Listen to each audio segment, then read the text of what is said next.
So as we always do, this meeting is being recorded and will be posted to the NEWRA website, NEWRA.org website, probably tomorrow.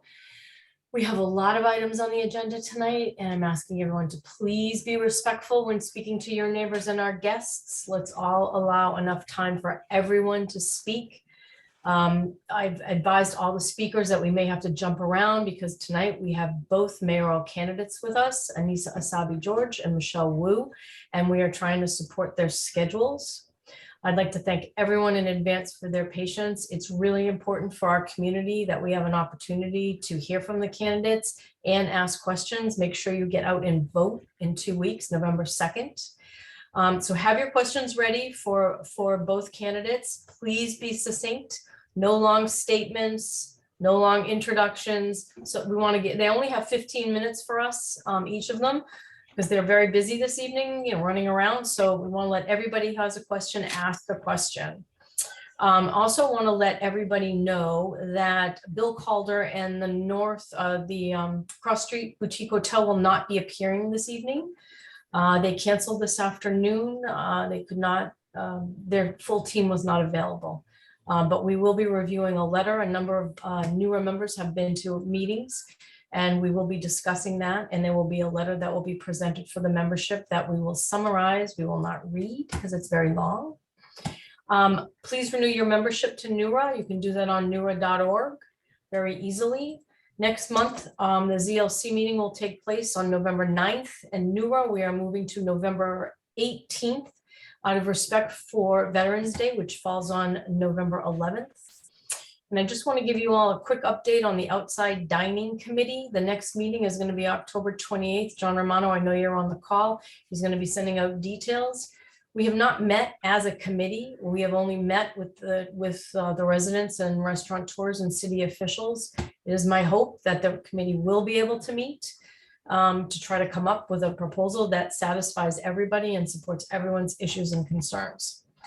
And with that, I am going to open Anissa Asabi George microphone and welcome her to NEWRA. We are delighted to have you tonight, Counselor, and we look forward to hearing what you have to tell us about your campaign and your vision for Boston, and give us a little bit of time. And everyone have questions ready, please.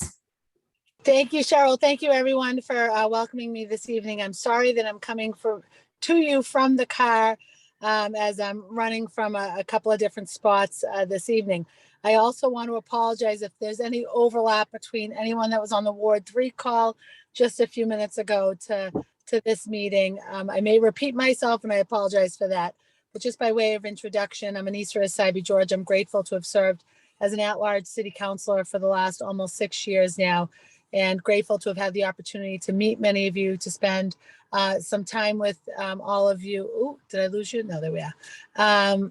Over these last 6 years. And I know between my office and Karen in particular, who serves as a member of my city council team, we have fallen in love with the people and all of you in the North End. So grateful for all of that, and thank you for all of that. Before I joined the city council, I was a high school teacher. I taught for 13 years at East Boston High. So education has been an important part of my work. It's been an important. Uh-oh. Your audio. We lost your audio, Anissa. I'll make sure you're still open. Yep, you're open. You froze. You're off, and let's open your mic up again. Okay, how's that? You're breaking up a little bit. Am I there? Nope. Try it again. All right. Okay, I'm gonna. Better. I can hear you now. Better. Yeah, great, perfect. I'm gonna shut my camera off and Okay. see if that helps. Is that maybe better? Anyway, so Yes. I'm sorry about that. And that's the challenge with technology and trying to do these things on the move. I was talking about education, how important it has been for me personally and professionally, and has been a big part of my work on the city council, and will continue to be a big part of my focus as mayor of the city. If we can't get our schools right, we've missed a huge opportunity to support our families, support our kids, and support our communities across the board. You have my commitment, you have my professional experience, at the table to do this work, and I'm excited to do this work. I'm also mentioned to many of you over the years, a small business owner. And when I think about the economic impact, not just of this pandemic, but some of the challenges that come with building a business and sustaining a business in this city, I'm committed to also doing that work. We need to, in addition to supporting our city's residents and making sure that they have all they can, making sure and ensuring that our small businesses across our city have the opportunity to grow and thrive and do the things in community that they need to do to be successful and reflective of the needs of our communities. And for sure, there's been a great deal of discussion around the outdoor dining in the North End. I attended this summer, had the opportunity to be with all of you for the evening during that safety meeting to discuss some of the implications, some of the difficulties of the outdoor dining in the North End in particular, especially around the first responder vehicles, fire trucks, ambulances, and police cars trying to navigate a very tight Hanover Street and a very tight Salem Street in particular. Also recognizing some of the quality of life issues that came with that, with, you know, big groups of people outside enjoying themselves and, you know, maybe not always being very respectful of the people who might be trying to get to bed early, whether you're a family member with a baby or an older resident trying to snooze earlier in the evening. Those implications are very real, as is some of the waste that comes with it. I've committed over the course of this campaign to the North End in particular to make sure that we get a third day of trash pickup, that we look at a very reasonable response to this outdoor dining, and looking forward to engaging with that working group, with John Romano's group, to make some, I think, very more thoughtful decisions about what the future of outdoor dining looks like in the North End. I'm committed to that. And I've met with so many residents and a number of the restaurateurs on the challenges with the outdoor dining and how, as a city and as mayor, I can work to a better plan, certainly in partnership with all of you. I've touched on a number of things there and lost a little bit of track of my comments. That the one thing I'll end before we go to maybe some Q&A, if that's okay with you, my commitment to the basic city services. When I think about my job as mayor, certainly around housing, certainly around schools, certainly around public health and public safety, it's also got to be about the basic city services, filling the potholes, picking up the trash, making sure that when that first snowstorm comes, that we are plowing the streets and making sure that, you know, we're responding just to the needs of our city's residents. I'm committed to that work. It's a big part of my leadership style and the way that I grind every day leading the city as a councilor. And it's what I want to do as your mayor. So with that, Cheryl, if folks want to get to some Q&A, I'm happy to get to it. That'd be great. Okay, anybody have a hand? I don't see any hands up. Oh, come on. I'm going to try to get my camera back on. I'll Yeah, just, that's you know, okay. while people are thinking about questions they have, I'll just talk a little bit about, you know, some of the things I heard in the last session, and certainly related to the challenges of the opioid crisis. I've been doing the work at Mass and Cass, especially as it relates to decentralizing services, building the Long Island Bridge, making sure that we're working towards some very thoughtful programming on that island to help people find recovery. We've got to do work around the significant increase in tents. You know, a year ago, it was a handful of tents. The beginning of the summer, late spring, it was about 100 tents. We are well over 200 tents. We see a significant rise in assaults and violence against women. We've seen 6 murders in the last 2 months at Mass and Cass. And the conversation has often been about what's happening at the intersection of Mass Ave and Melnia Cass as it relates to a population that is vulnerable, that is sick, that is homeless, is dealing with addiction and mental illness. That problem, that crisis is felt in so many parts of our city, including downtown, including the Greenway, including the North End. And I want you to know, as mayor, and as a city councilor today, I don't forget that it is a crisis that is felt across our city. And as we work to respond to the needs of those struggling and suffering at Mass and Cass, I will also, as mayor, respond to those that are struggling in the crisis and the challenges it presents for neighborhoods, the challenges it presents for business owners. When we think about the work we need to do to help a very fragile and vulnerable community that is not well, struggling with homelessness, substance use disorder, or mental illness. It's been my work on the council. It will be my work as mayor. Thank you. Well, I don't see a lot of questions, so I have some, just because I had a feeling this might happen. So as our mayor, you are elected. What's the first thing you're gonna do in city government, in whether it's what area or services? What's the first thing think you need to address? And what is it that you will do to rectify that situation? Yeah, so that's a fantastic question. I want to say first, there isn't one thing that needs to be done. Being mayor of this city is about multitasking. It's about being focused on so many issues. Certainly, we've got to do better and do better quickly around our schools. Certainly, we have to do better and do better quickly around the opioid crisis and the challenge there. I've been doing that work. I look forward to day one as mayor of this city to continue pushing forward with a new office, new sort of authority and departments that can help. I think also, the work around, I mean, it's a little bit of everything. So I can't, one of the most important things to do that very first day is, there's some technical things, over this interim period with an interim administration, there's many appointments have been made.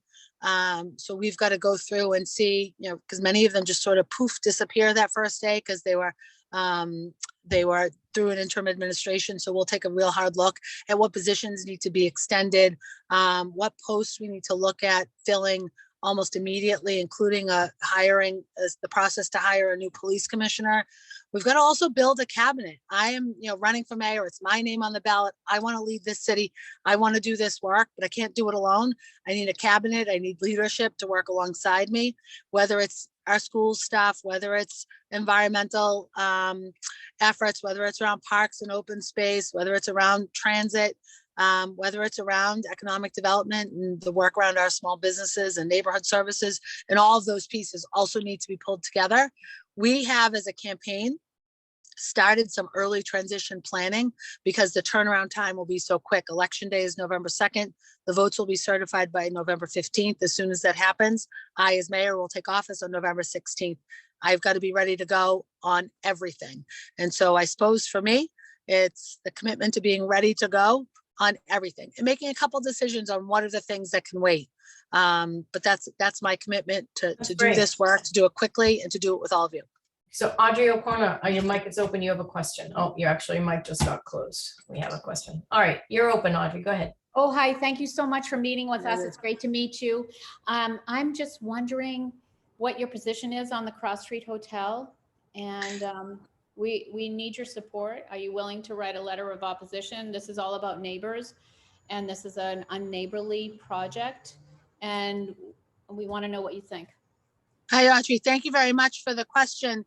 And it's something that I've been hearing a lot of most recently. So actually came down, I think I was there, my days all blend into each other. So I think I was there Sunday evening or Monday evening, did a walkthrough with a number of residents to really see what that, for me, I'm a little bit more of I want to be present. I want to be there. I want to have a conversation and understand what the work is.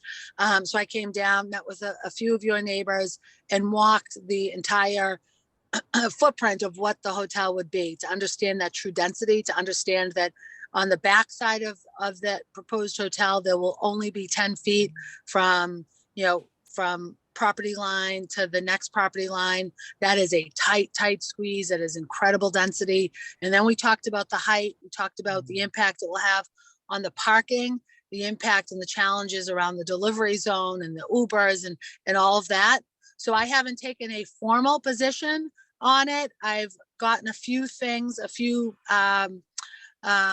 documents from a few of the neighbors that have been most engaged in that work. I generally would say I'm supportive of the neighbors, but want to go through all of that with a finer tooth comb, read all of the letters of comment. I know that through the process, there were some real challenges with residents looking to comment, giving an opposing comment, but then clicking the support button. So really understanding how the neighbors, especially the direct abutters, feel about this, and then understanding what the impact is to the neighborhood as a whole. And also looking at the economics of this project, thinking about how COVID has changed everything. Is it hotel rooms that we need in that spot? Is it a large footprint restaurant that we need in that spot? Is it a roof deck that may have a capacity of, I think it's 250. Is that right, Ashley? A little more, actually. Over 250 individuals. Is that the appropriate use for that space? So as I say, I'm generally supportive of the neighbors and their opposition, but do want to, and I want to do my homework on this. I want to go through the proposal as it stands, and before I make that sort of formal and more strongly public. That's great. Does anyone else have a question? Because I'll ask one last follow-up. I don't see anybody else's hand up and I don't see anything in chat. This neighborhood is, oh, I see. Mary, I'm opening yours, and Dave, I'll open yours. You guys go right ahead, one at a time. Mary, go first. You're Okay. up. My question in a sense is a follow-up to the question about the hotel. And that is that I think the neighbors have been concerned that the BRA is kind of expediting the process of approval of this and has not seemed to really be listening too much to neighborhood concerns. And I'm just wondering, what is your overall opinion of the BRA, and are there areas where, and I use BRA because that's still their real legal name. I know they call themselves the BPDA, but what, if any, changes do you think are needed? And Mary, may I amend your question by adding ZBA to BRA? Perfect. There we go. I'll take both of those at the same time. Appreciate that. If you use the term BRA and you still know exactly what you're talking about, the name change didn't really do that much. So appreciate that question and recognize very clearly, I want to just say out loud, we've got to fix the planning process. We've got to do more detailed planning neighborhood by neighborhood and make sure that they are connected to one another and take it out of the agency. I believe that planning should be a separate activity that informs development down the road, not the other way around. And I think that we've gotten it backwards up until now. We also have to improve, and this is for the ZBA process as well as the BPDA process, which are certainly interrelated to one another. We've got to improve the community process. We've got to make sure that we are adhering to and fulfilling timelines and what the course of action is. My understanding is the next meeting on the Cross Street Hotel in particular is the BPDA hearing is mid-October, the third week in October, maybe. But without them here tonight, will there be a delay in that next course of action? I don't know the answer to that, but all of that uncertainty creates greater conflict in community, greater challenges, greater, doesn't help build trust between government agencies, and the communities that we're charged with serving. So, for me, I got my, I fell in love with politics as a high school student and realized the role of municipal government, got more engaged as an adult in civic associations in the communities I lived in.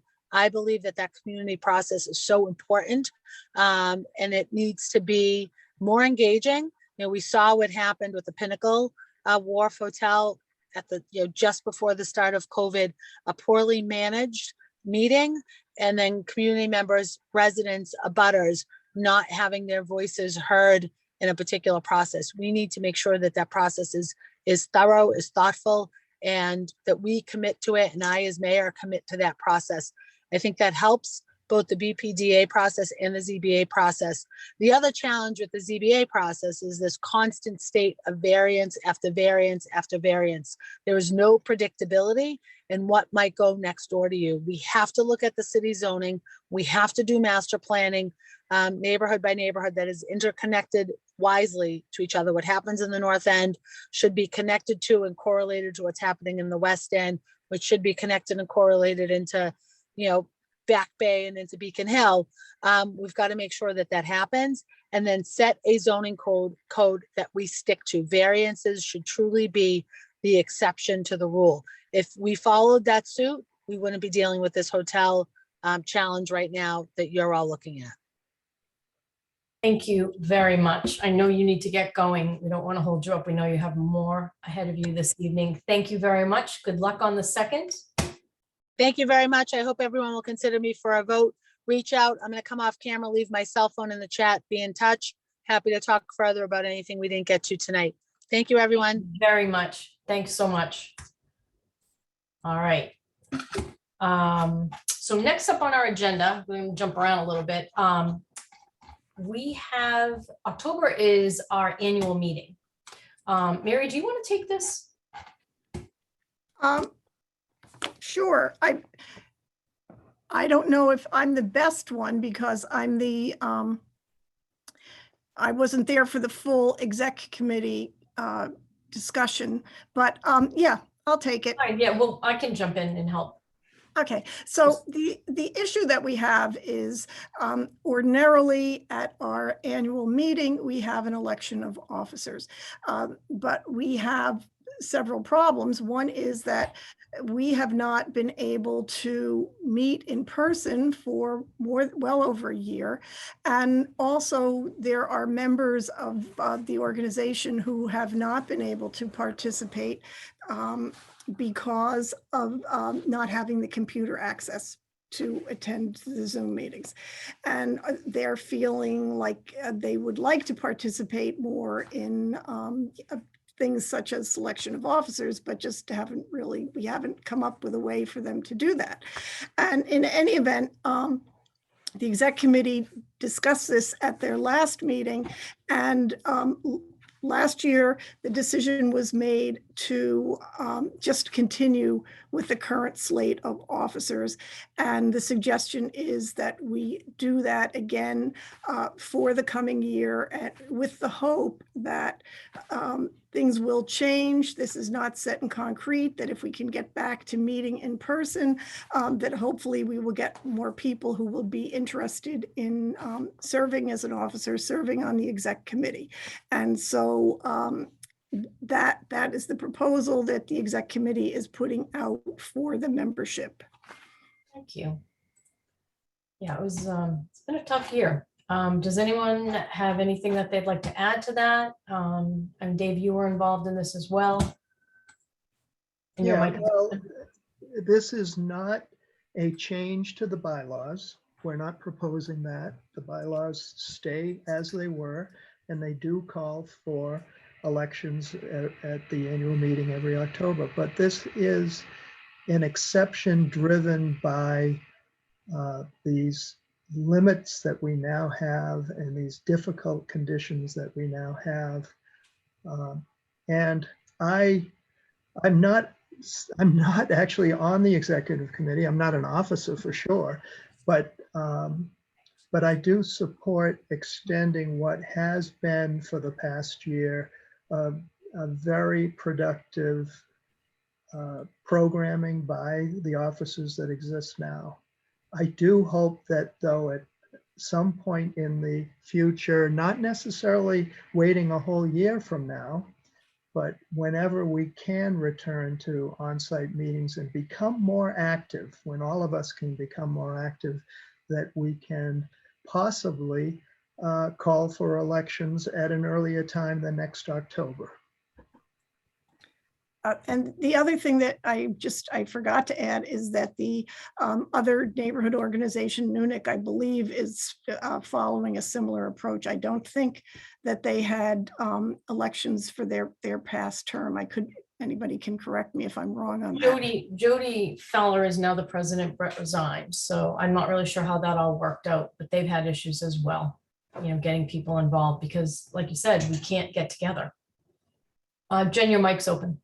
Hey, I just wanted to, of course, lend support to what everyone's saying, but also just note for everyone who's listening, if anybody wants to get involved now and start kind of getting your feet wet in the process, the executive committee isn't like a locked out thing. Like, others are welcome to join always. Our meetings are public. If anybody wants to be part of that, honey, hold on. We welcome anyone to be involved. That we can always use extra hands. We can always use new ideas. So don't take this as a, we don't want people to be involved. Take it as we're just trying to survive. And anyone who wants to be involved should certainly let us know. Yeah, I'm going to put the NEWRA email in the chat. So just email that and we'll get you the info to join our Zoom calls, because we're doing those on Zoom as well. It's newra.board@gmail.com. So please let us know. We'd love to have more help, more people involved. have a voice in this community. It's really important, as you can see. Okay, so do we need to vote on this, or are we just going to, I don't know. What do you guys think? Well, I mean, I don't think we necessarily need a vote unless if there is anyone who wants a vote, maybe they could make their position known. Yeah, please put your hand up. That'd be great. I'm not seeing any hands. Wait, there's one. I see one, but I lost it. I'm looking on the chat. Oh, Mitchell, hold on. Mitchell, I'm opening your mic. Oh, I you go. was supportive. I was supportive of the motion. Oh, thank you very much. Okay, let's move on to ZLC. Michelle Wu is going to join us at 8, so hopefully we can get through this. And then we are going to tackle, Dave has a letter regarding the Cross Street Hotel that he'll go over with everybody. So first up, Tom Miller, I'm going to open your mic. We've got 396, 398 Hanover. Oh, sorry, Marianne D'Amato, you have your hand up. Opening this. Your mic's open. I agree with just keeping everything the same for probably the duration of COVID. Whatever that is. Yeah, exactly. I don't know. We're all tired. I think we're all tired. All right, Tom Miller and Diane Royal, I have opened your mics. Diane, you gotta get that mic open. Okay. Thank you, Cheryl. Yep. All right. So tabled by Jen Royal has appealed to the Board of Appeals to remove the proviso allowing a restaurant with takeout limited to this petitioner only, operated as My Cousin's Place. Proposal has to continue to operate as a restaurant with takeout. Diane, your mic is open. Okay, Tom, go right ahead. Good evening, everyone. My name is Tom Miller. I'm an attorney with McDermott, Quilty & Miller in Boston. I'm here with Diane Royal. We are representing Jen Royal, who unfortunately could not make it today. The drawbacks of having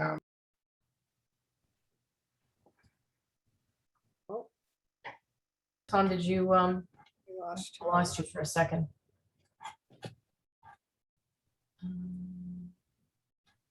Hold on, I'm trying to open your mic again. That's weird. All right. yeah. So yep. Sorry, it happens. The joys of technology. Most definitely.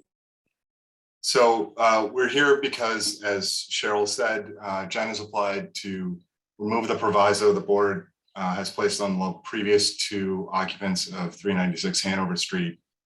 This space has been operated as a restaurant with takeout use because it is so small. There is no seating since at least 1995 when it was originally licensed, approved as Contrada's Coffee Shop.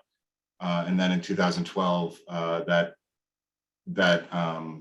grant of relief was transferred to My Cousin's Place, and now we're looking to do the same.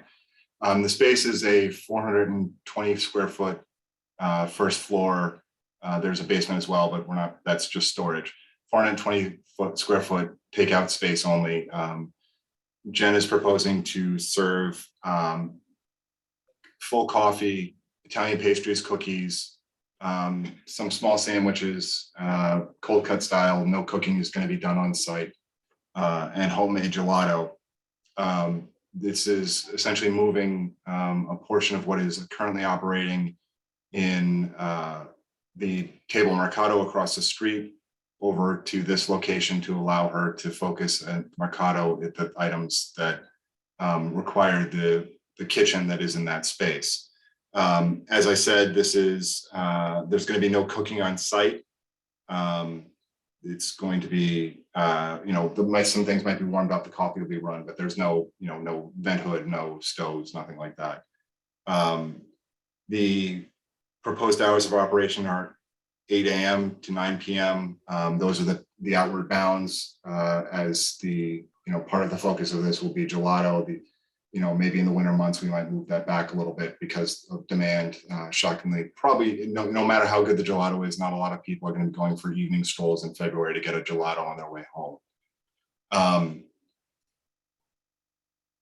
Jen is proposing this as a neighborhood coffee place and a neighborhood space for residents to come in, grab their cup of coffee on their way to work, grab a pastry on their way home, and to service the area and keep this option open for people in this area of Hanover Street as a place to pick up food on the go.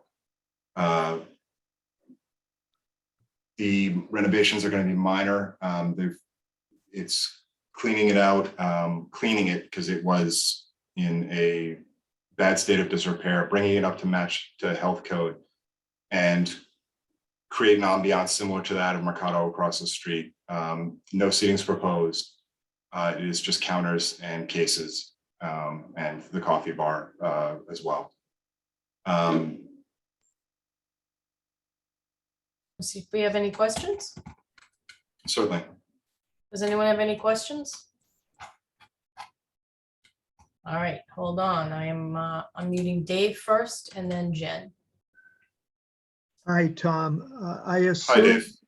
assume that the items that will be sold will already be prepared, that there won't be any custom orders, because I think that would involve moving food across the street from the kitchen. So I guess what you order is whatever you see in the cases in this establishment. More or less, there might be some light sandwiches that can be customized, but that's minor. Nothing, cold cut style sandwiches at most that will not require cooking or veal cutlet or chicken cutlets or anything like that.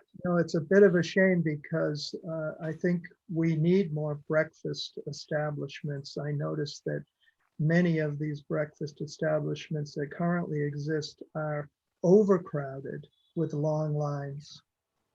Well, she will be serving coffee, and may not want to get a pastry every day, but I imagine the pastries I've had from her are quite good, and maybe you will. But it's not. No, unfortunately, there will not be full breakfast or anything like that. Thank you. Okay, Jen. Hi. Does anyone know, or maybe this is just my lack of knowledge of the process, but was the takeout allowed for the former occupant just for them for a specific reason?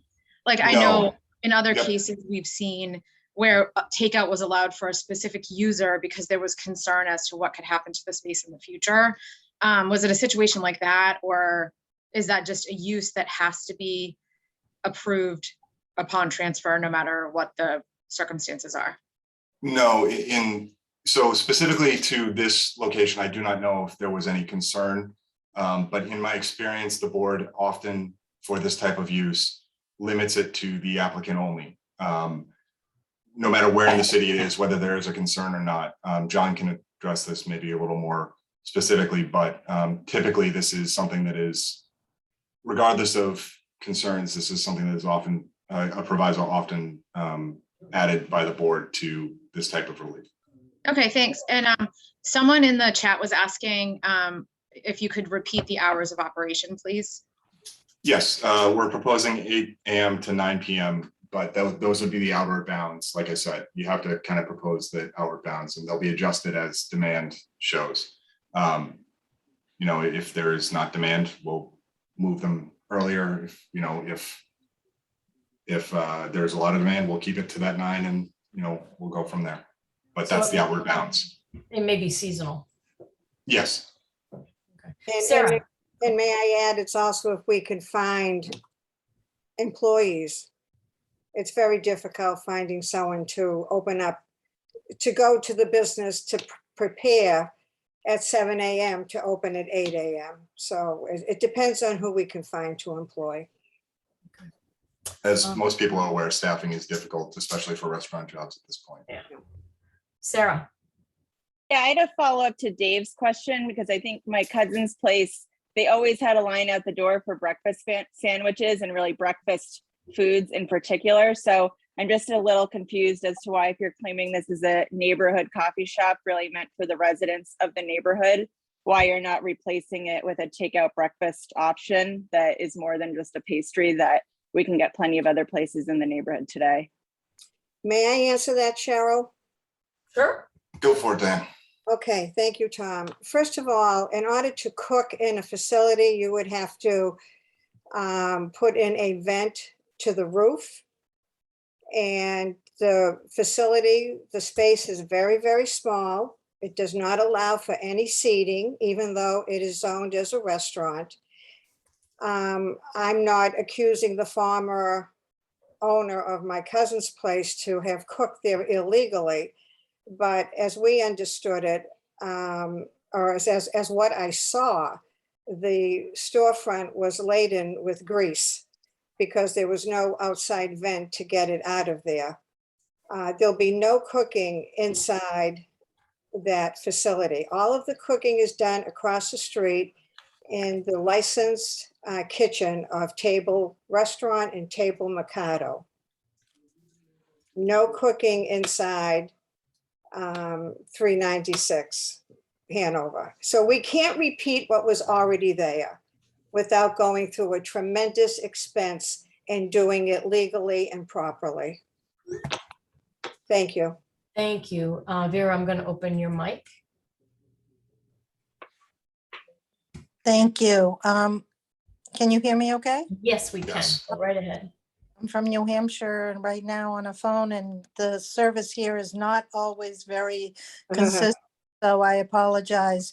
I am one of the owners of this property, the building itself. When we purchased it, my cousin's place was already a tenant, and this was approved for this type of takeout sort of lunch menu.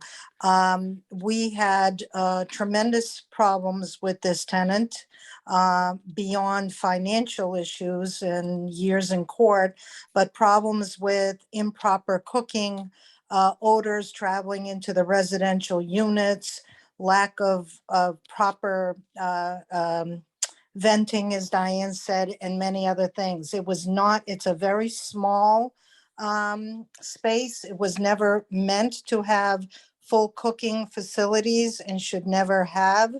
And we are cringing at the thought that somebody would utilize the space in the way that it was done improperly with many violations and legal issues. And we're extremely excited to have someone with Jen's talents and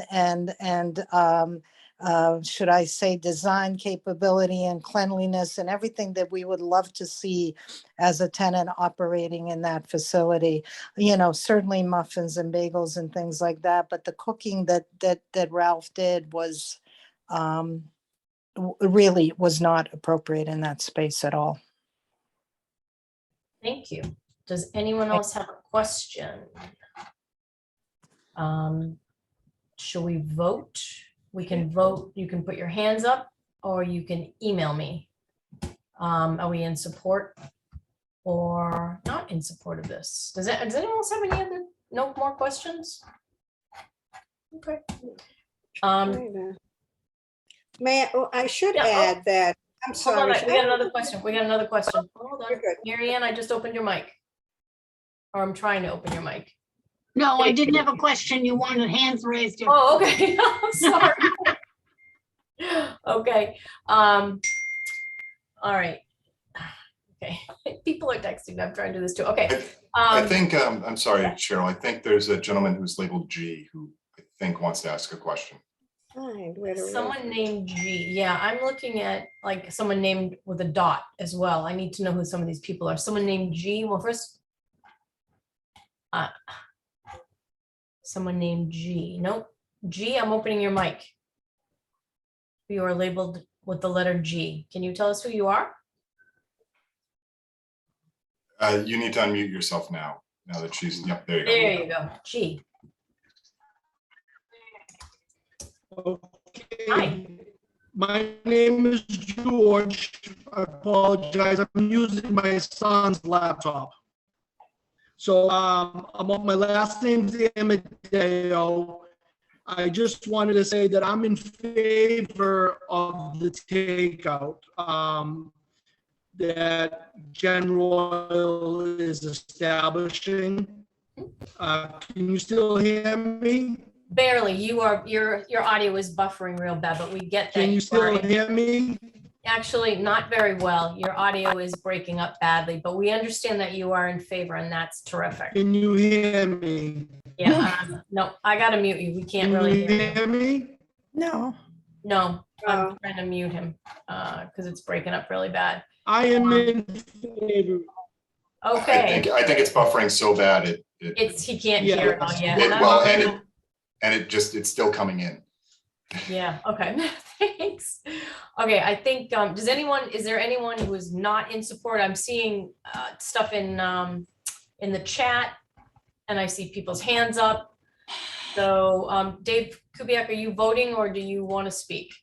I think you're voting.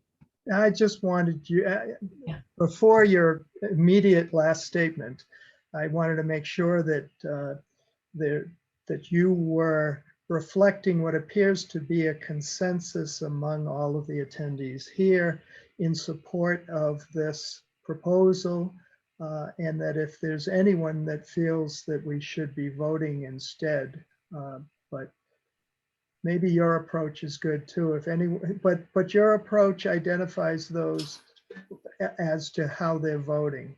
I prefer that you ask if anyone would like a vote to be taken. Perfect. Thank you. Would anyone like a vote to be taken? We can do it via email. You can email me privately. Please put your hand up, wave your hand. We've got people watching for hands to go up. Cheryl, I can't find the hand spot. I don't have a spot to raise my hand. That's okay. That's Yeah. okay. You know I That's support it. Yeah, well, yeah. Does anyone want to vote? I mean, we can do it with a vote. What do you want to do, Dave? I don't care.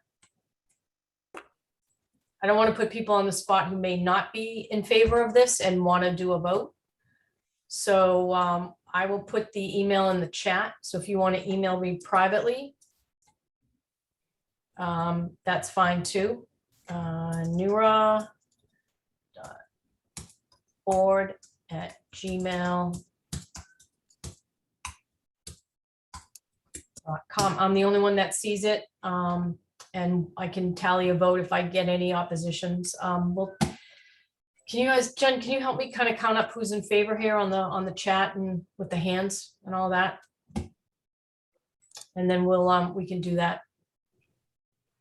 All right, we got the dot, and I think we have somebody else who we don't know, just the dot. I think we don't know who they are. All right, so we see all these hands up. Thank you very much. I'm going to kind of tally this up right now. And like I said, if you have an objection, please email me directly. And we'll table it that way.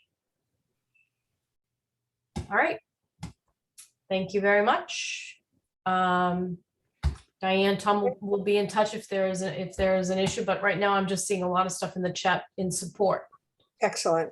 Thank you, everybody. Thank you so much. And if anyone has any questions, Cheryl has our contact information. We're happy to Yeah, answer any it's your questions. contact. Yeah, your contact's in the email that I sent out. You Oh, just that's your also email true, address. I didn't put your phone in it. Okay, so I think we're pretty good. I'll count them up. Thank you very much. All right. Thank you. Oh, thank you. Have a good night. But you can stay. Michelle was going to be on in about 15 minutes. We've got one more ZLC. I hope you'll stay and listen. So next up is, hold on, I got to move the chat out of my way. 5 Garden Court.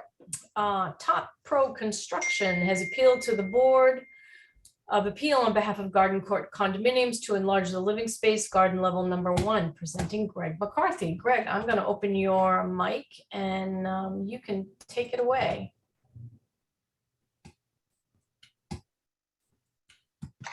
Did it open? There you go. Do you have anything you want to show? Do you want to share the screen? Should I share the plans? Yeah, you should be able to share now. And I will tell you as soon, I hate to interrupt somebody mid presentation, but Michelle is going to be on at 8 and I know she has somewhere else to go after this. So we may have to stop you a little bit. No, it's a pretty simple one. I should be able to Thank you. Get through it very quickly. There you go. We're all set. All right, excellent. So my name is Greg McCarthy. I'm from 5 Garden Court. So we're proposing to finish the garden level at this building. It's You a know what, 40 Greg? Can you hang on one second? Because Michelle is on. She just joined. Sure. Michelle, how about if want us to put you on now so you can keep moving? Let me open your mic. Hello. Hi. Hi, Michelle. We're going to put you on now. Rude to Greg. I'm so sorry. I really appreciate this. If that No is okay. problem, Michelle. Can you Please. take that down? Can you take your slide down, please? How do I do that? I don't know. I tried to do it Not for you. sharing, I got it. Yeah. All right, Thank you. take We'll it put away. you right back up after Michelle. Very Hello, good. Michelle. So Michelle Wu is here to talk to us tonight about her bid to be mayor, her vision, and she is going to take questions. And please, folks, have some questions for Michelle. Take it Yeah, away. And thank you again for your flexibility, Greg, and everyone. Thank you, Cheryl, and to the entire committee for having me back again. Always fun to be with you all.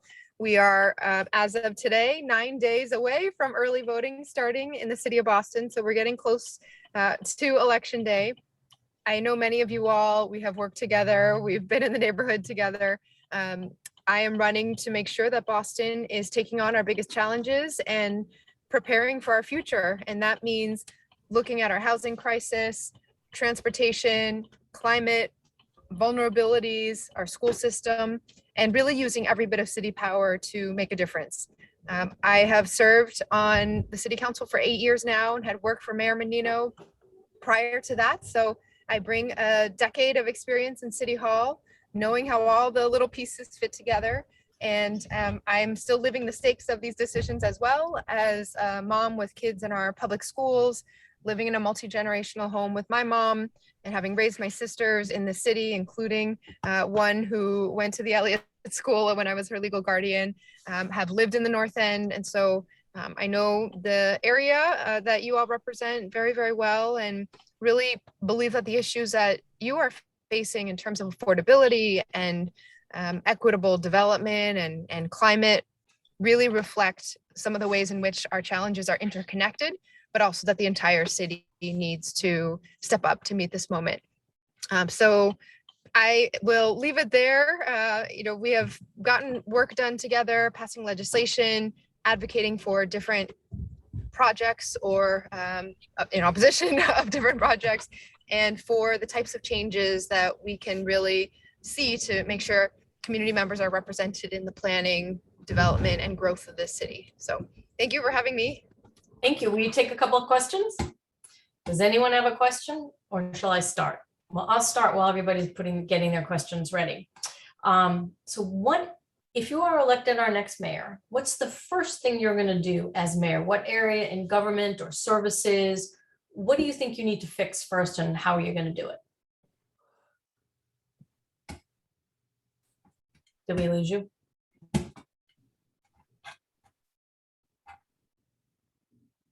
Oh, God. I think we lost her.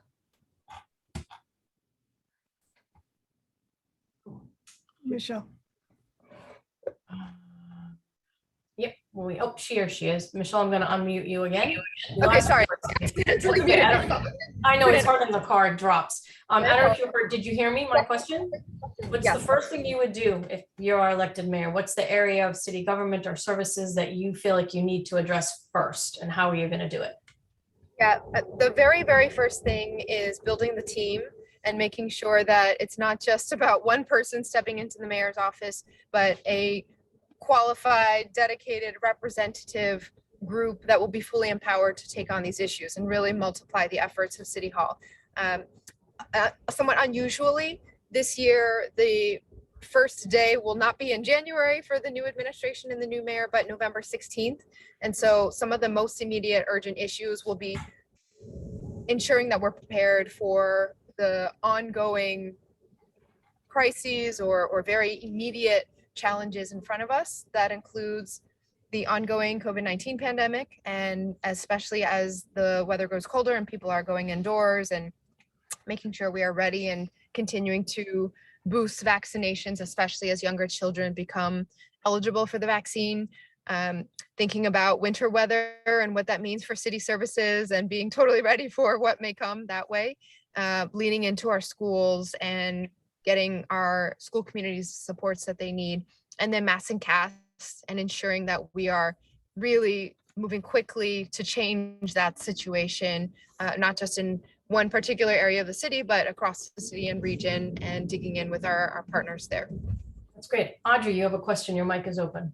Hi, Michelle. Thank you so much for meeting with us tonight. I'm Audrey O'Connor. I'm in a butter to the proposed Cross Street Hotel.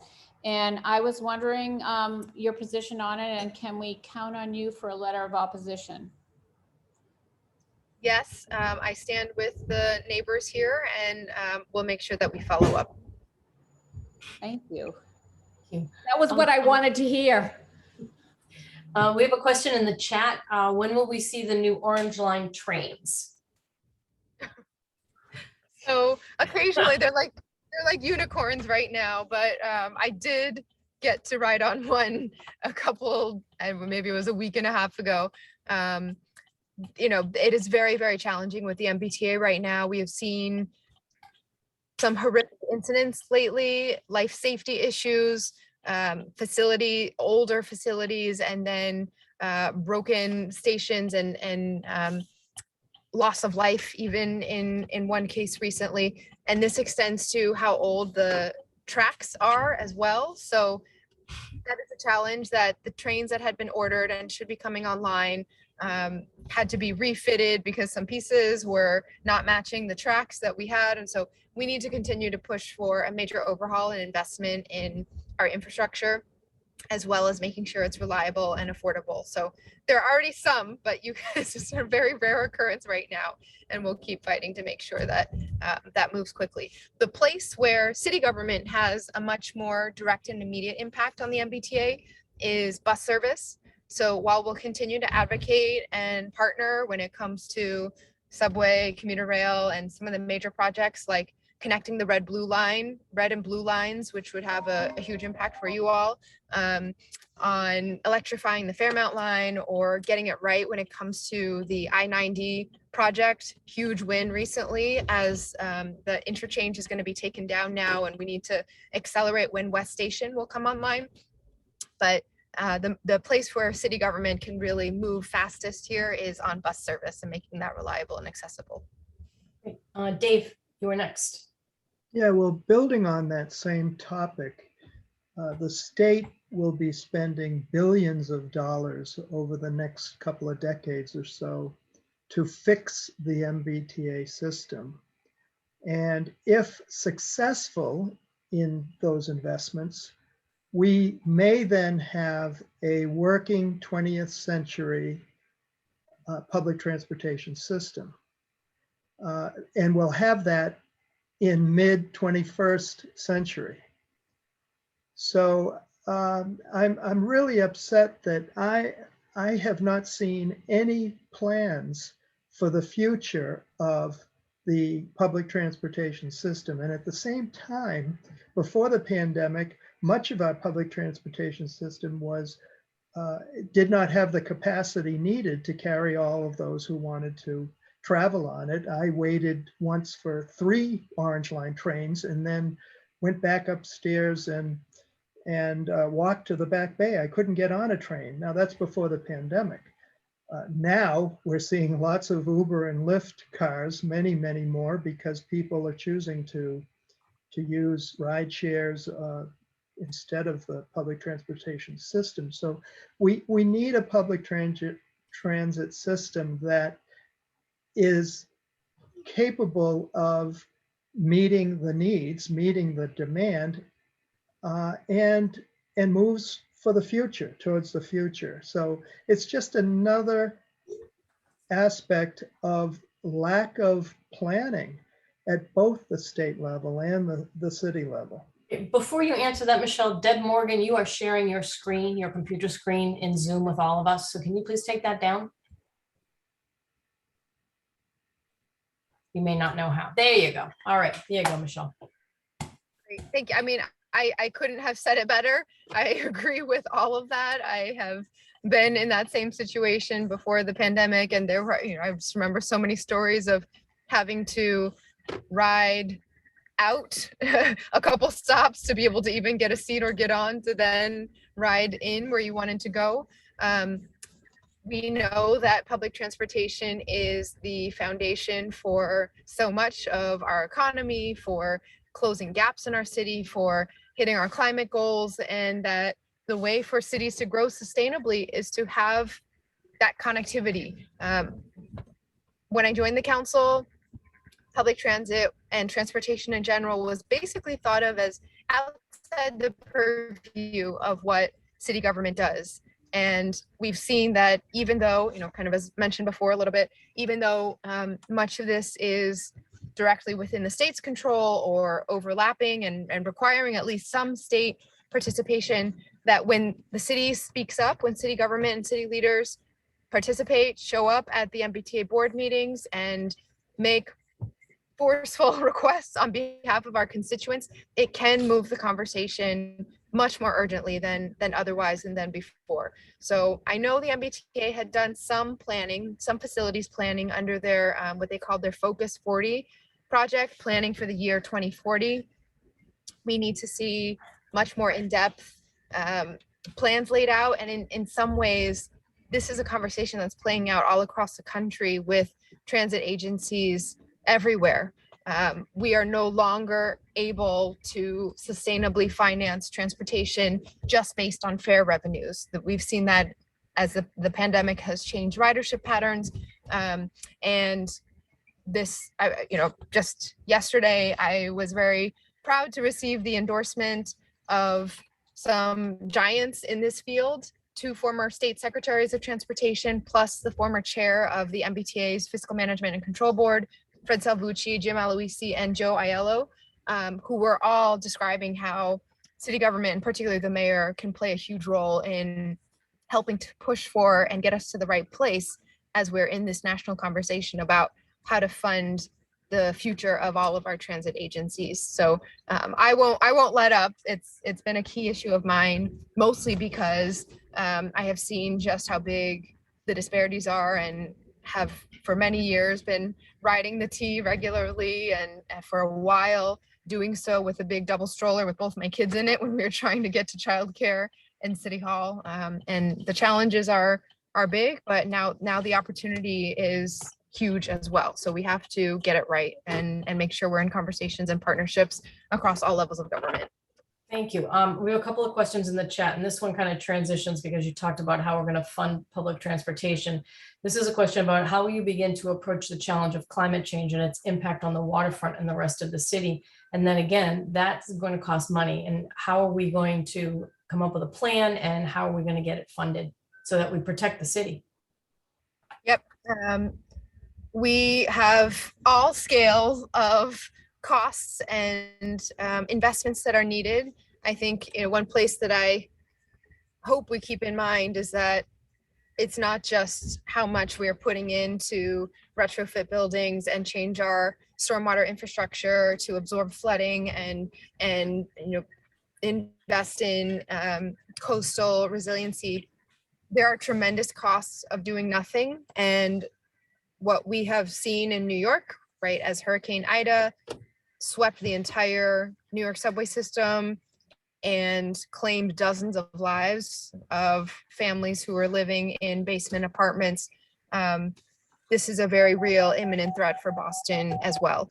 So there's a couple of different ways we think about it. One is there will be funding from the federal government. There's already infrastructure funding. We could have no better champions than our delegation now, who have been fighting for climate resiliency funding for a long time. There will be funding that comes down, and we just need to be first in line, because when that becomes available, at whatever point in the near or medium term, the cities that have the equivalent of shovel-ready projects, who've already done the work to identify how we could put these investments to quick use, will be the ones to first receive funding. And so we're working already. I've been proud to be endorsed by every single climate group that has weighed in this election, to be endorsed by Senator Ed Markey, who has been a champion for this kind of funding at the federal level, and to know that we will have these partners at the city, state, county, and federal level to fight for that. That's great. We've got a bunch of questions for you. They're starting to really pour in. So let me read to you. We've got people asking about the hotel. Why are you opposed to the hotel and what do you propose to develop there instead? Someone says, Deb Morgan, I was going to call on you next. Please note that 99% of the North End community supports the hotel. I'm not so sure that that's true. But anyway, you want to talk a little bit about the hotel?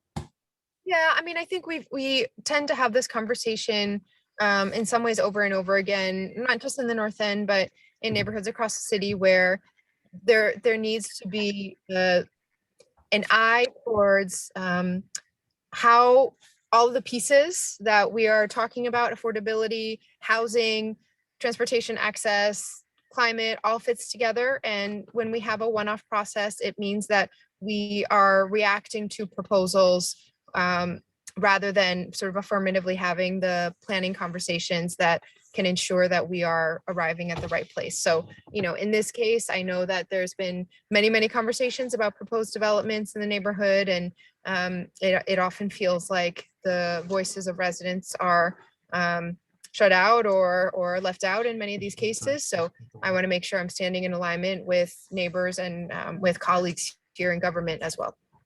Thank you. Okay. What is your position on defunding the police and rent control? And then we'll come to you, Bob, after that. And Tina Booster, I have your question as the last one. Yep. I am not for making sure, anyway, let me say this the other way. We need more investments in public safety and public health to respond to residents in the ways that the services are needed. We need to have our crisis response with a public health led approach, to have training. And, you know, I think in some ways there are many buzzwords that are out there about what needs to happen that can result in us not just talking with the specific policy details that are needed. I am for a couple different things. One is to ensure that we are providing what residents want when they're reaching out. In many districts and precincts across the city, it is services for mental health, for substance use, for homelessness, and those should not necessarily be on the plates of officers who are not necessarily equipped to respond there. And so we need to put funding to invest in public health-led crisis response. Two, we do need to get the overtime line item under control. This has been ballooning in Boston, and it is eating up resources that we need for other areas, such as targeting the root causes of violence prevention and trauma supports, getting guns off of our streets. So really ensuring that we are using our resources in the right ways. We need accountability within the department and transparency. And most of all, we need to ensure that we are connected to community and continuing with a community policing model. So I'm a mom. I'm going to make sure that all of our streets are safe for our city. That's not at odds with also trying to make changes and ensure that we are continuing to do better in our policing. And there've been many headlines lately that remind us that we need to do a lot better. Rent control. Oh, rent control. Yeah, rent control. Yep. I am not talking about going back to an old style of rent control or freezes, but making sure that we are giving families predictability in what their housing costs are, because there are many great landlords, many good landlords across the city who have really helped to keep people in their homes, especially during the pandemic. But we do see instances, I think we all know, of people who've been forced to leave their homes because rents were doubled or tripled. And so we need to prevent price gouging. And that is what I mean when I talk about rent stabilization, just some predictability for renters in our city. Thank you. Bob Skoll, I opened your mic. Okay, I hope you can hear me. Yes, we can. Okay. Ms. Liu, you have talked about the BRA in the past, that you wanted to do away with it, and I haven't heard much about this recently. I haven't heard anything. Could you give us a few words on what you plan to do with the BRA to eliminate it and replace it with a real planning commission or planning group? Just a few words on the BRA's future, please. Thank you. Sure. Thanks, Bob. Yeah, I feel like I'm still constantly talking about it. So sorry, I haven't been here until now. But yes, we need to revamp our development approvals process. It is not working. It is based on a very complex process that is expensive and takes away the funding for affordability and the resources that we need in other areas. It doesn't give the right mechanisms for feedback and connecting development and our growth to the needs of the community. So I'm proposing that we separate planning and development. We have a planning agency that is accountable and has oversight from the city council, as every other city department does, as opposed to the structure that we have right now, which is basically autonomous and therefore does not have to be accountable to our democratically elected leaders or residents. So I continue to stand behind restructuring this agency and process. Thank you. Okay, Thank you. one final question. Do you have a plan for more trees in the city? Yes, in fact, we have made clear commitments on this front as well to double the number of street trees in Boston over a 4-year mayoral term. I know sometimes we're talking about a lot of big issues, but trees are basic and so important as well. It's the most effective technology that we have when it comes to fighting climate change. It means a 10-degree temperature difference in neighborhoods with a lot of trees versus neighborhoods with a lot of asphalt. It means better mental health and community, cleaner air. And so, in fact, there is an urban forestry master plan underway right now as we speak, with the city having invested in this in the last budget cycle. Once that comes back, we will have very clear steps on how to manage sort of urban forestry and our urban tree canopy all across the city, including parks and private property. But even just in street trees alone, there are about 33,000 street trees. But within, on top of that number, just in terms of the pits, the sort of whole, spaces cut in the sidewalk where trees could go, there are 2,000 empty tree pits that have already been identified, which it's just a no-brainer to make sure that we are plugging those in and also supporting trees and having the partnership so we can help with our survival rates, which oftentimes we've not been doing a great job on, either planting at the wrong time of year or not watering properly. So there's a lot to do on that front. Okay, I have one, this is the last question. This is a follow-up that everyone's asking about. For you to clarify, are you saying that putting that affordable housing should go in place of the hotel on Cross Street? I'm open to the conversation with neighbors and community members. I think part of the problem is that we haven't had a plan and a planning process for much of the development in the neighborhood and the area. And that planning process should include considerations around housing versus hotel use, but also around just ensuring we're setting the right standards for climate resiliency and how we are feeding into that and funding that as well. Thank you very much. Thank you for coming tonight. We appreciate your time, and we'll see you on November 2nd. Everybody get out and vote. Thank you, everyone. Thanks for having me. Great. Thank you. Okay, Greg, want to open your mic again? Thank you very much, Greg, for your patience. It should open. Oh, wrong. Wait a minute. What's going on here? Oh, sorry, hit the wrong Greg. Greg McCarthy, go ahead. Okay. Hi, how are you? There you go. Let me let you share the screen again. I had to stop before. Oh, there you go. You're all set. Okay, perfect. Yeah, so I forget where I left off, but essentially we have a 4-unit building, 4-story building, which we are proposing to finish the garden level for. And so that is going to give us a violation for floor area ratio. Essentially, we're not adding any units. We're just extending the living space for unit 1 down to the garden level. The garden level is mostly above ground. There's a lot of windows. It gets good light. And there's actually access doors from the street level to the garden level.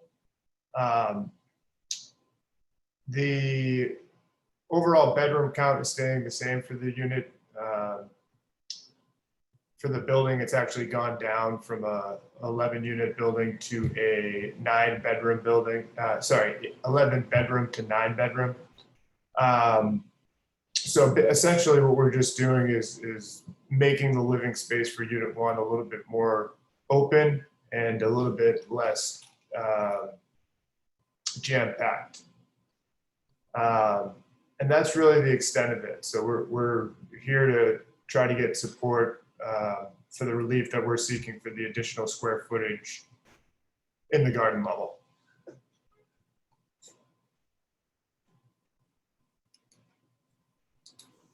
I don't know if I can answer any questions, Cheryl, or. Yeah, does anyone have any questions?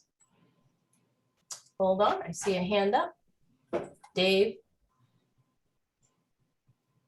And Couple of Mary, I questions. think yours too. Greg, do you live in the building?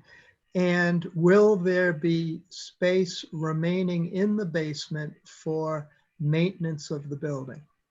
Yep. So no, I do not live in the building. We're going to actually be selling them as condominiums. And yes, so in the front of the building, there already was an existing door that worked great on the new plan for access to a common utility room, which I actually have it up on the screen share here now. If you look at the footprint all the way to the left, that's the garden level. And in the bottom right corner, you can see the utility room, which is accessed from the exterior. So it's common access for all of the units, which was a requirement.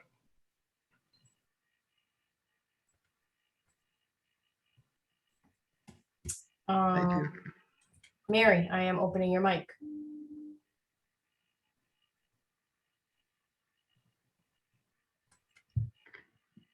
Mary, your mic's open.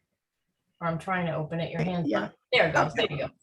All right, so I guess I have a two-part question. The first part is, what is the difference between the garden level and the basement? So the garden level is mostly above ground. But is it any different from the basement, or is it the basement? Well, it's not, the rear of the building was used as the basement before. The front of it was used as a store. So it's not really a basement, it's more of a above ground garden level, I guess you would call the floor. That was actually the second part of my question. So it's the front of the building was a store? Yes, exactly. And so is the front of the building that was the store, is that the part that you're adding on to this unit, or is it also the back that was the basement? So the area that we're seeking the relief for is basically the entire back part of it, which wasn't finished before. Which was the basement? Yes, yeah, it was used for storage and such. So that's going to be filled in now? Exactly, yep. Okay. Does anyone else have a question? Oh, do you want to ask a question? Oh, Mary Ann, go ahead. Yes, I'd like to know, is there a roof deck? Yes, there's a roof deck. And how is it configured? Can you show us a picture? Yeah. It's very hard to see on Zoom. This is tiny. Let's see.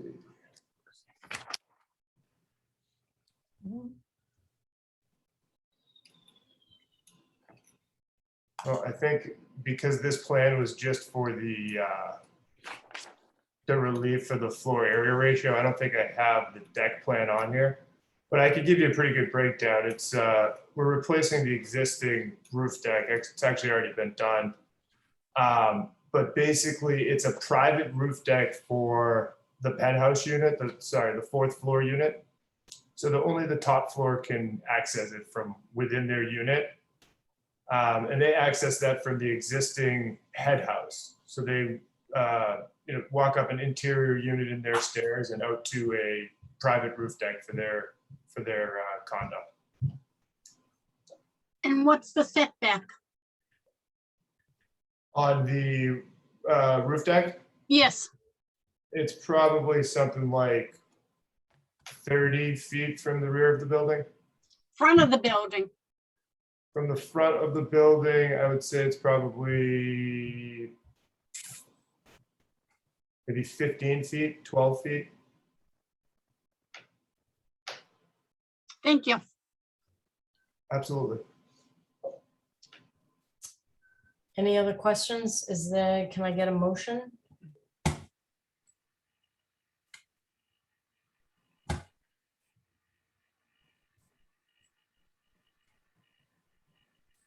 Jen, I just opened your mic. I was just curious if there was any abutters that wanted to say anything, or if there's no one showing up in that capacity. I'm not seeing any hands. I'll look in the other view. If none, I move to vote in either to support or not support the proposal by email. Okay, I will second that. I'll put the email in the chat, and please send me a yes or a no on this. And we'll get a vote and we'll let you know, Greg. Great, thank you. Thank you very much. I'm going to turn this back over to Dave. Your mic is open.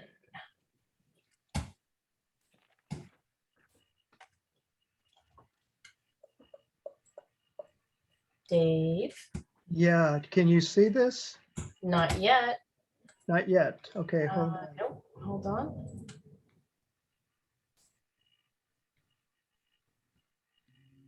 And maybe I need to click. There you go. I just had to open it so that you can share.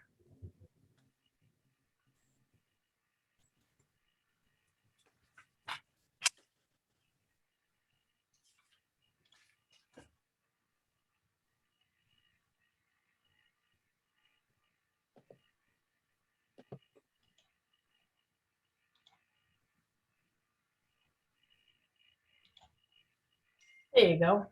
Ah, thank you. Now that delay was my fault. I didn't realize I had to click 2 buttons to get this up. So everyone can see this now? Yep, it's up. All righty. And let me minimize everything. So now we can see your desktop. Yeah. Now we see your, yeah, there There you go. Okay, so this is a All very long letter, so we're gonna need to summarize. Yeah, the letter is even longer than our first letter about the project that we sent on April 9th. On the first the developer's first filing of a report about the project, and that was called the project notification form. So about 6 months later, we have now reviewed what's called the supplemental filing. We expected that the BRA, the BPDA, was going to take all of the public comments that were submitted back in the spring, and there were, I would say, hundreds of public comments submitted, and form a scope for a project impact report, but the BRA instead issued a request for additional information to support the original report. We expected that was an interim measure and that ultimately a project impact report would be prepared. But statements made by the BRA recently have us concerned that after this current public comment period, which ends in 4 days on October 18th, the staff at BPDA may seek its board approval of this project. And that would end the public process under Article 80. So it's very important that we submit comments at this time and that we be very clear as to our support or opposition, and if opposition, what reasons for that opposition. We need to be very clear. Well, this letter at the very beginning And it's a draft letter for discussion tonight. At the very beginning, we indicate that this letter is to issue strong opposition to the Cross Street Boutique Hotel project. And it gives a lot of reasons for that opposition. I would say that all of those reasons are similar to, or actually the same reasons that we were concerned with the project in our comments last spring. We didn't actually state last spring that we were opposed because we wanted to see additional information, but we did raise a lot of concerns. And because the project has not changed in ways that would mitigate the potential impacts of concern, we find ourselves, or at least the executive committee believes that we need to issue a letter of opposition, of course, subject to discussion and vote tonight. So the letter first provides a little bit of background for those who may not be familiar with the project.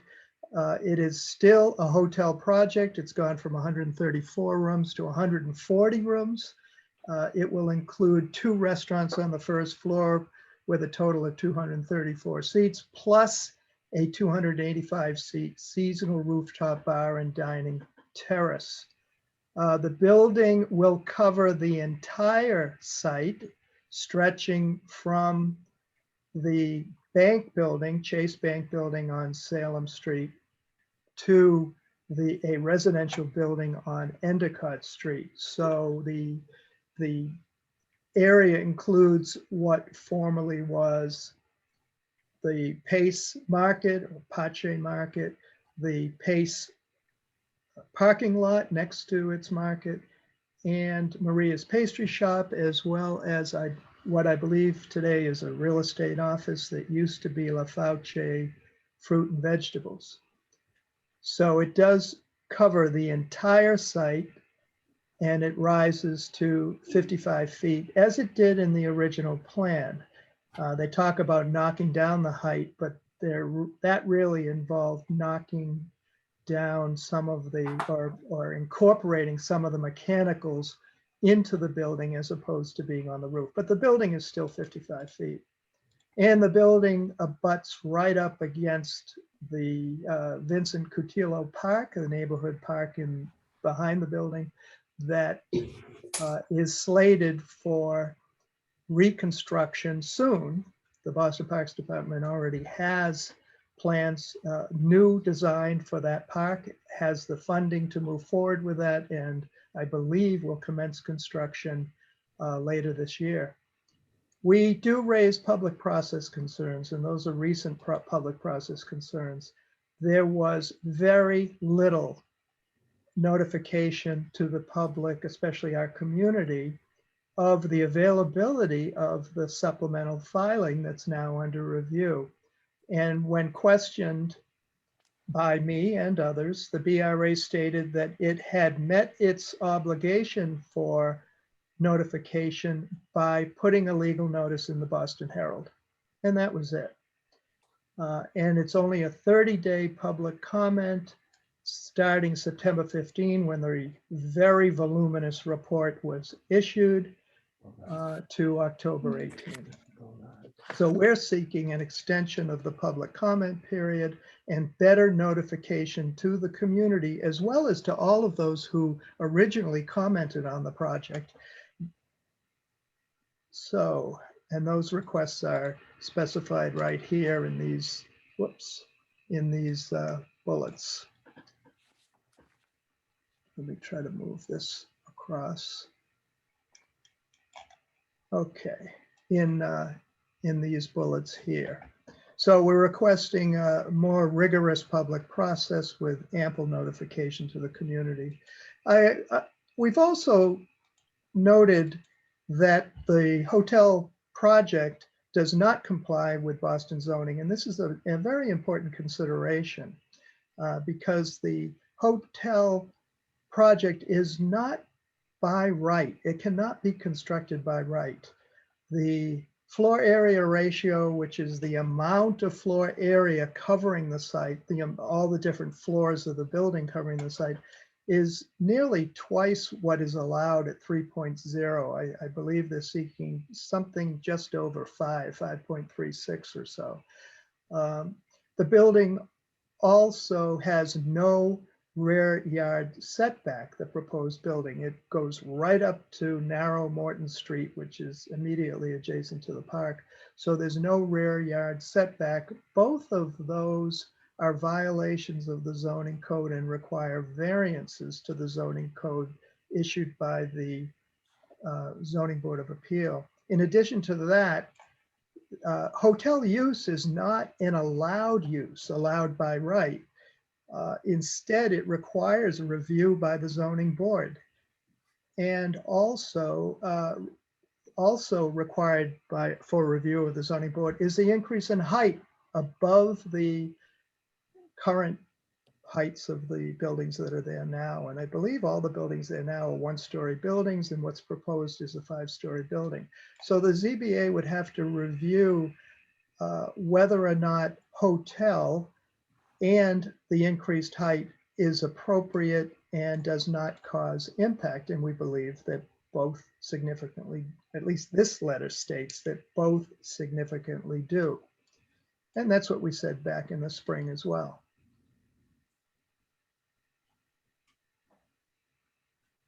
And the zoning code is intended to provide protection, and variances can reduce those protections if not carefully vetted.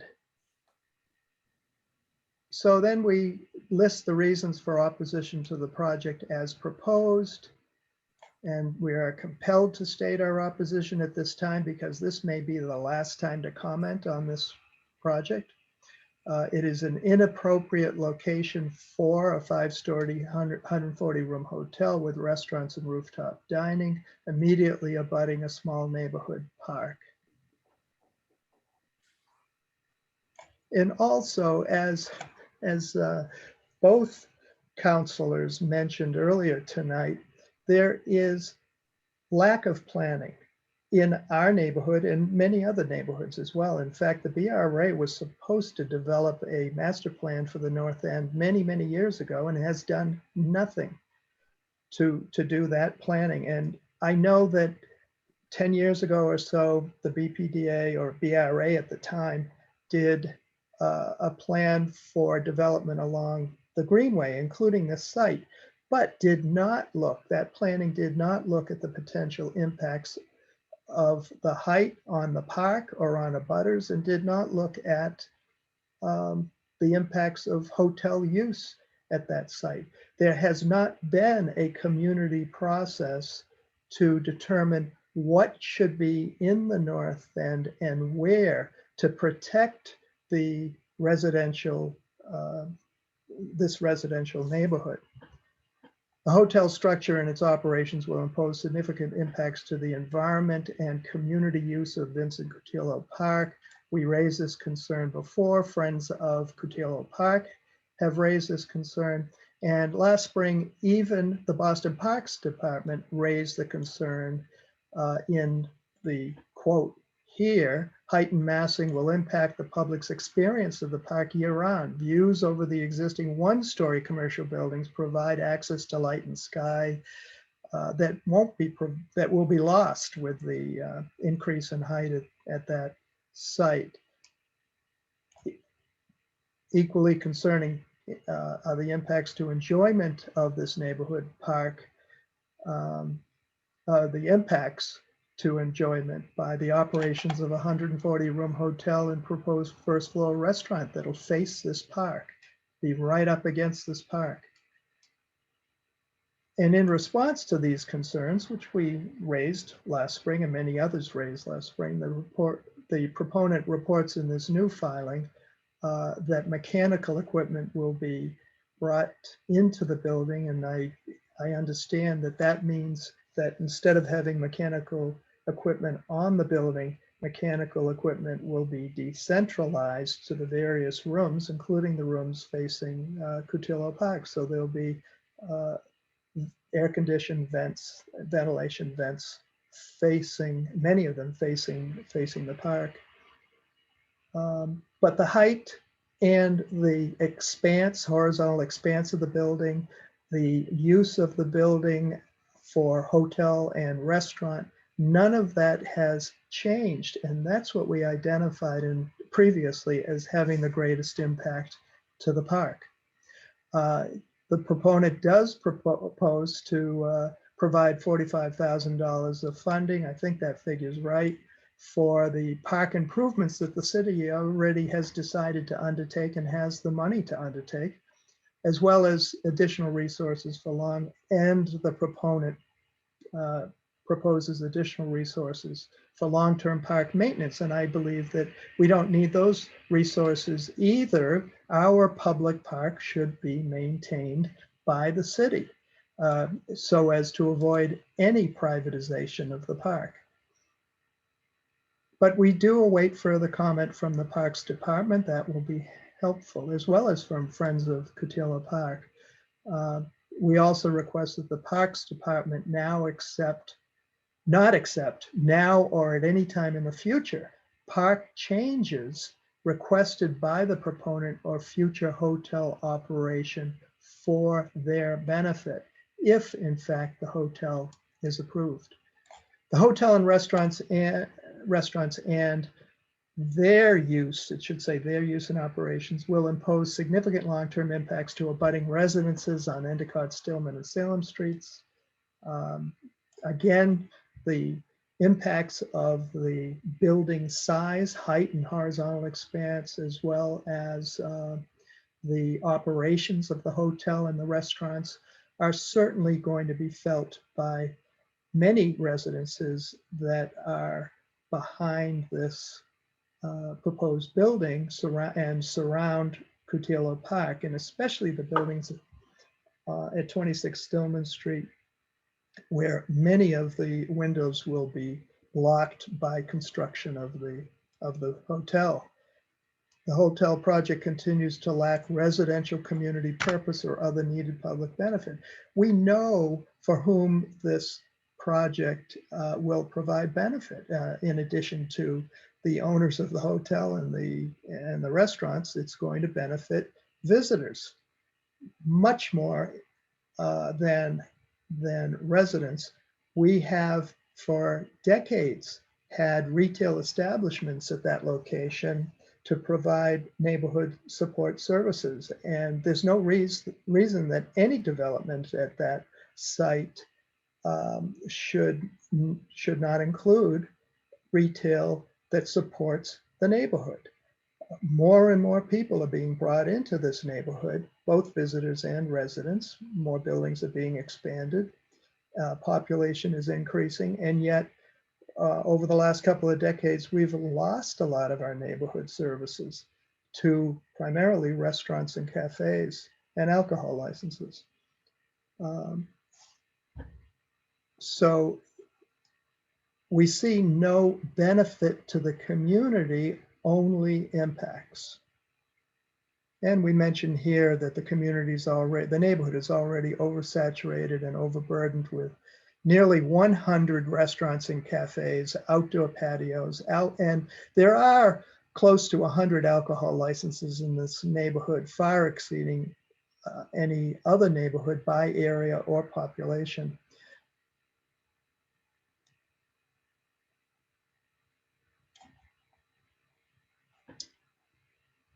Also,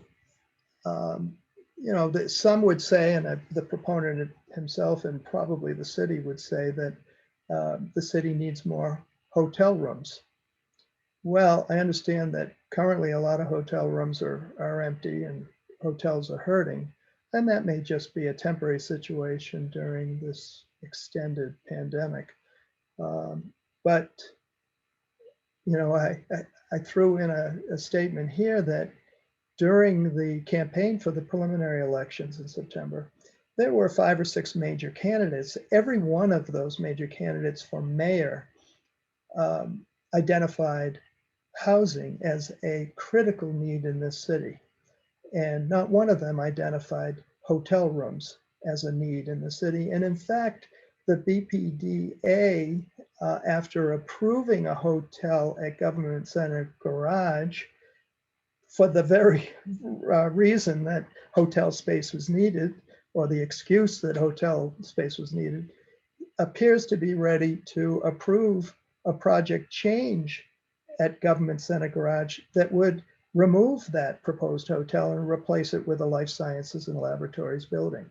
So apparently we're going to lose not only a hotel at that site, but also residential housing at that site, some of the residential housing at the Government Center Garage project for life science and laboratories, which seems to be the high profit making use these days.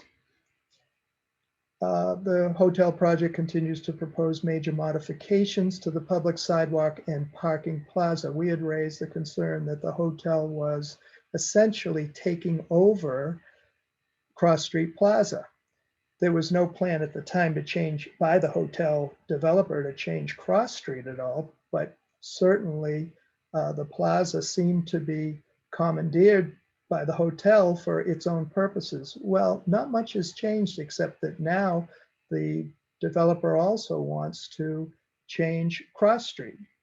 So Cross Street Plaza, which is now public parking, helpful to area businesses and residents, and has quite a bit of open space, will instead, the parking will be removed, and the developer proposes to add a bicycle lane, to actually relocate the bicycle lane from Cross Street into Cross Street Plaza.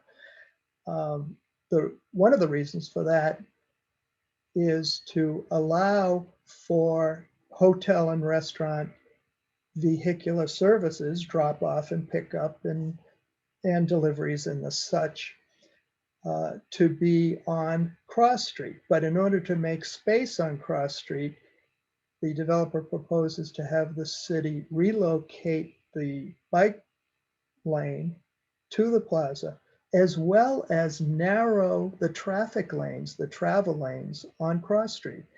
And anyone who knows that section of Cross Street, it's pretty difficult getting through there now. It's an awkward alignment.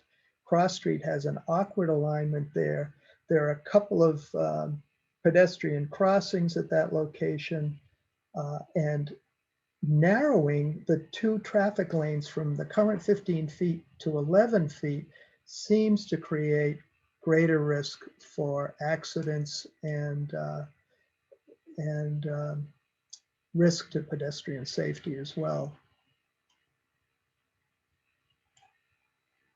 Now, certainly others can speak to these changes from one perspective or another. And also by relocating the bicycle lane into the Cross Street Plaza, pedestrians crossing into the north end will then have to cross two separate travel lanes. They'll have to cross the two narrower vehicular lanes on Cross Street, as well as separately cross a bicycle lane that'll be in the plaza.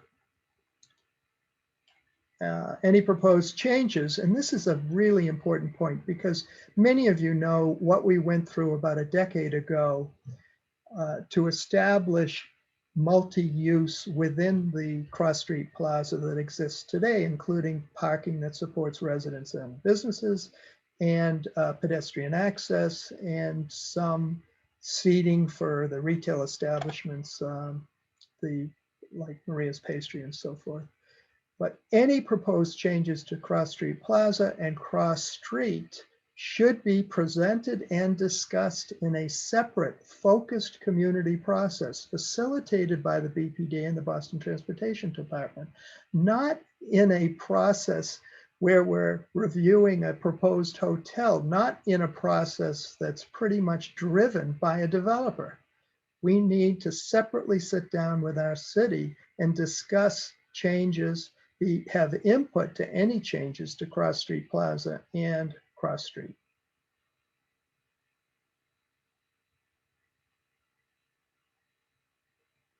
And then I listed here transportation impacts separately There's the removal of parking that had existed within the plaza. I'm not sure, but I believe even some parking that now exists on Cross Street would no longer be available to the public, but will instead be available to the hotel and restaurants. But also the vehicle numbers, the estimated numbers of vehicles that will be arriving and leaving in support or related to the hotel and restaurant businesses, I think is, and others think is sorely underestimated. They're providing 5 spaces on Cross Street for all of the drop off and pickup and deliveries and all of that. 5 spaces is not going to be enough. So if it's not enough, and especially if there are private events in the hotel or at the restaurants, if it's not enough space, then what's going to happen? Well, maybe rideshare vehicles will stop within the travelway and drop off people or pick up people and stop traffic in the process. Or maybe they'll move around to Endicott Street and stop on Endicott Street. But all of this has to be carefully reviewed by the Boston Transportation Department and discussed with the public. And there's additional reason for extension of the public comment period and further analysis. Given these concerns of potential serious impacts of development on the Cross Street site, of utmost importance is the evaluation of development alternatives that include variations of height, massing, and use, and comparison of the impacts and benefits of the alternatives with the proposed hotel development.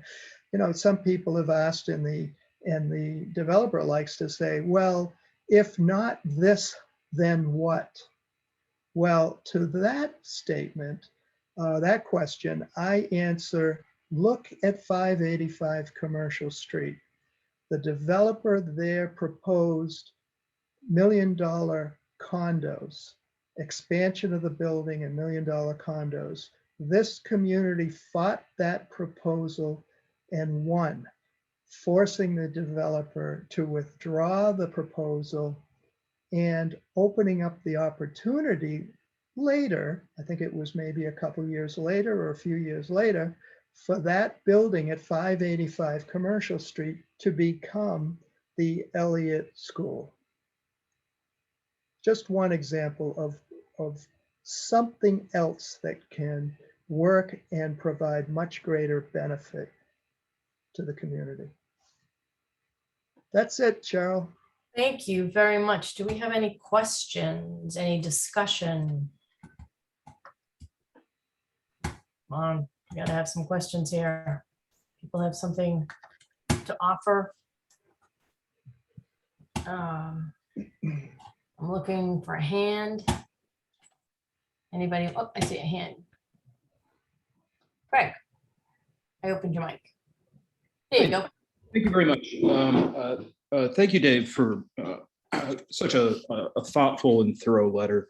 I think everybody on the call knows that, you know, I'm one of the abutters that will be directly affected by this project. So I have, I've had a lot to say about it, and I've had a lot to say in the public comments. I appreciate hearing from everybody, and I strongly hope that NEWRA is able to forward a strong letter of opposition at this point for this particular project. And like everybody else that's been speaking about this, we want to see this this parcel developed. We just want to see it developed in a right way that doesn't have such a devastating impact on, at least on me. Thank you. Thank you. Thank you very much. Tom, your mic's open. Or Mary, whoever's using that line. Yeah, it's Mary. I just wanted to start by thanking David for doing this very thorough analysis in not a very long amount of time. But also just to say that I am very concerned, and I do think we need to get something out quickly, because this just has the feeling of something being pushed through by the BRA. And having been around this neighborhood a long time and having seen this kind of thing before, I'm just having this awful sense of deja vu.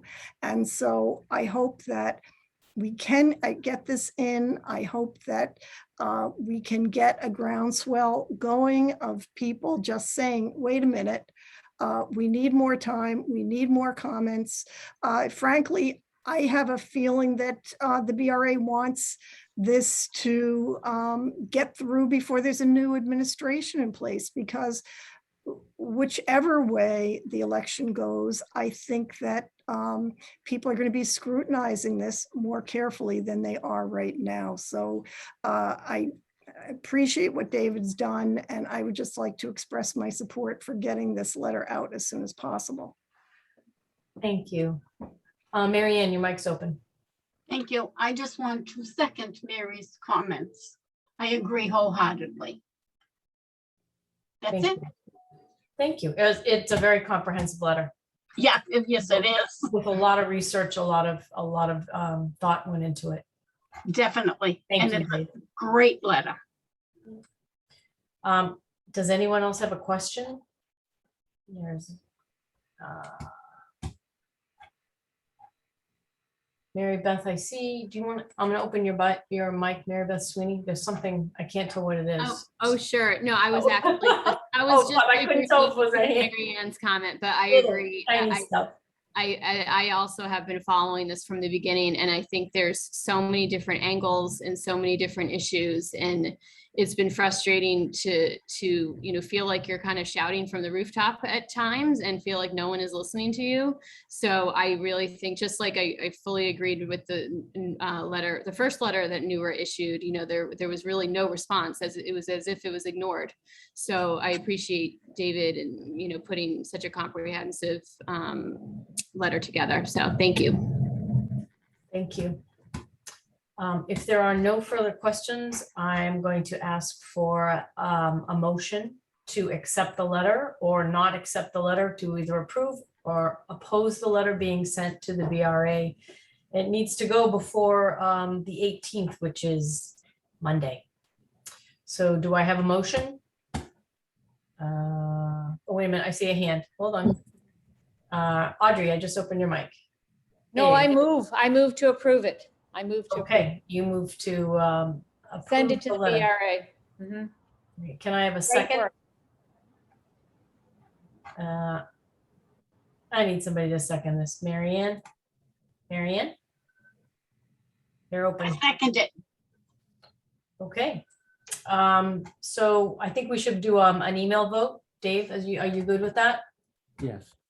Okay. Yeah, please, Yes. everybody email to me. I'll put it in the chat again, NEWRA board.board@gmail.com. And please email me all your votes, because I've gotten some on Garden Court. I've got to let Greg know on that tomorrow. And I've gotten, I can tell you right now, table, we're at 21 yeses, and I've got nobody that's opposed so far. So I think that one's done. But I will, Tom and Diane, I will email you tomorrow, Diane, if you're still on the phone. I'd like to give it overnight so that people have a chance to vote. Just a reminder that the ZLC will be on November 9th, and the NEWRA meeting has been pushed to the 18th of November because the 11th is Veterans Day. All right. I can see him. All the votes are coming in like crazy right now.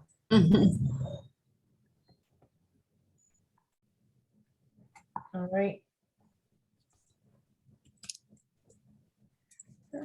Anybody else? Anything else? Otherwise, I am going to adjourn this meeting. I second that motion. You had a long day today. We all did. Oh, wait a minute. I see a hand up. Hold on. Nope, Marianne, you're all set. All right. Thank you, everyone. Have a good weekend, and we'll see you next month.